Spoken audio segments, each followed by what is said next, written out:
So Daniel Jeremiah just released his final mock draft, and the one thing we know about betting on the draft is it's an information-based market, and there is a lot of people that are very plugged in and like this is what they do.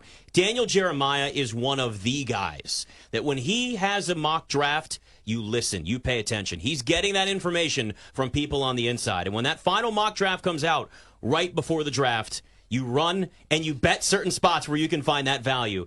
So he has got a top 4 right now that everybody should expect, right? Caleb Williams going 1, Jaden Daniels 2. Now, I want to preface this with there are no trades involved in this. He did this where the draft order actually is. Yeah. It's easier to do that versus predicting where trade's going to be, other wrinkles there, so that's good. So it's Caleb, Jaden Daniels, Drake May, Marvin Harrison 4. Then we go to number 5, where I have said many times, I feel like that's where the draft really starts. Are the Chargers going to trade back? Are they going to stay where they are? Are they going to take an offensive lineman? Brock Bowers was mocked to them for a while even. At number 5, according to Daniel Jeremiah, J.C. Latham, the offensive tackle out of Alabama. God, I love him.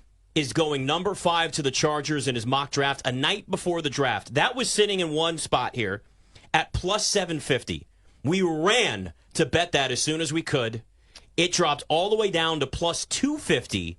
And now it's back up to plus 430 again for J.C. Latham to go at number 5. Yep. Did you? Yeah, I did.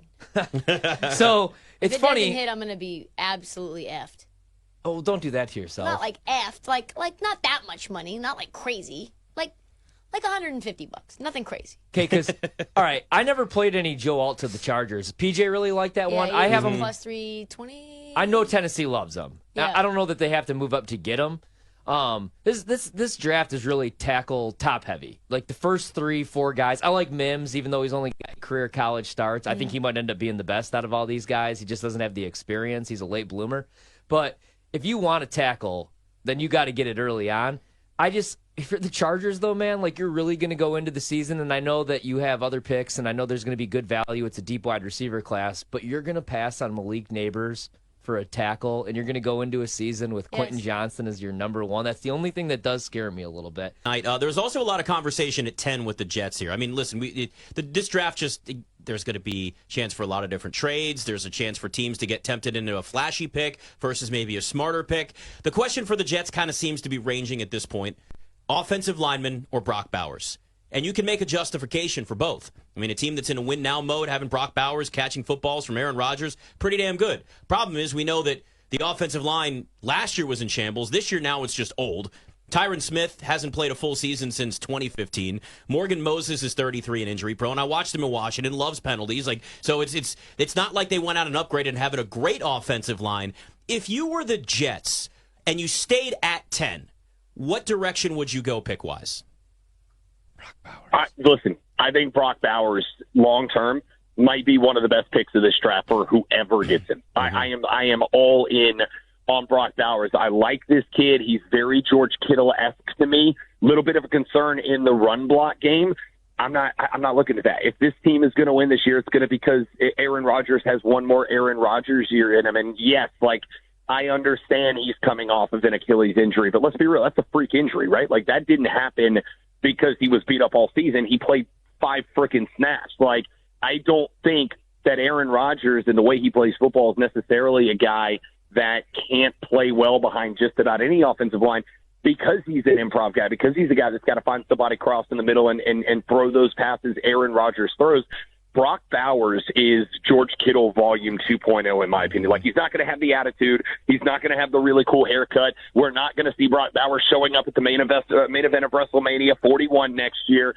You are going to see him catch a hell of a lot of footballs. You are going to see him extend plays after he does. You are going to see him turning what should be a 3 or a 4 yard catch on a tight end cross into a 17-yard pickup because he's impossible to tackle. There is a reason that Kirby Smart made that guy the face of Georgia football last year.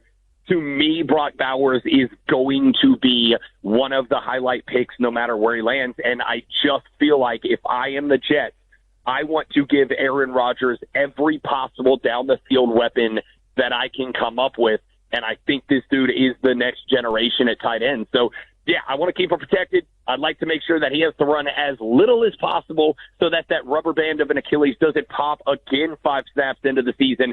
But if I can give Aaron Rodgers a weapon that can be a yak daddy the way that I think Brock Bowers will be at the next level, that's got to be my pick.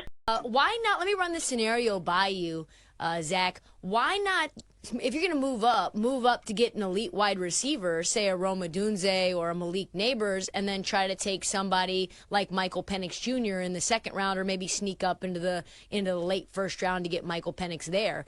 Because then it kind of like kills two birds with one stone, specifically because I'm a little worried about how good J.J. McCarthy really is.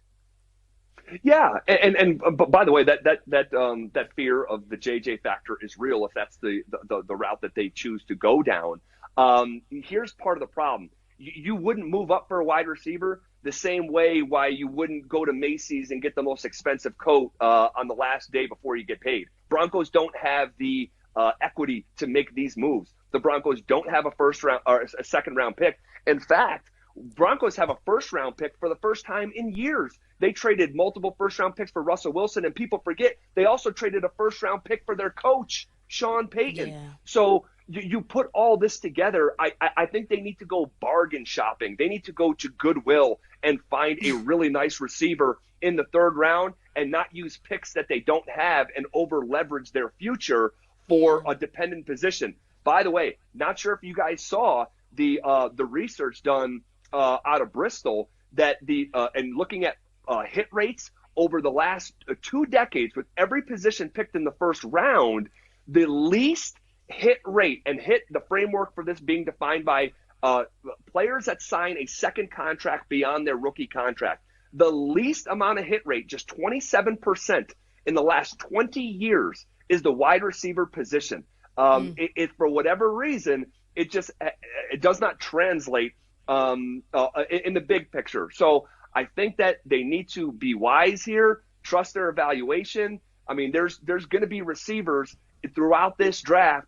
Who's the next Puka Nacua? You need to go find him. Who's the next Cooper Kupp? You need to go find that guy, and less of the Judys and CeeDee Lambs picked at the top of the draft. Zach, got about 45 seconds. I want to at least squeeze this in here. With the way you're describing the Broncos and their situation, it feels like gut full rebuild at this point. When Sean Payton got there, did you think that it was going to be this type of situation, or did you think it was going to be different? No, absolutely not, because we were coming out of the 2022 season with so much blame being put on Nathaniel Hackett because we had never seen a Russell Wilson season go that badly. So we thought, okay, thank goodness a bona fide play caller's coming in here, a principal to try to clear out the hallways of the nonsense. And it just never worked like that. And in fact, it backfired in such an egregious way that Sean Payton and Russell Wilson were like oil and water. They are paying the biggest dead cap in the history of the sport times 2, literally times 2, to move on from that guy. So we never thought it was going to be this rocky of a road with Sean Payton.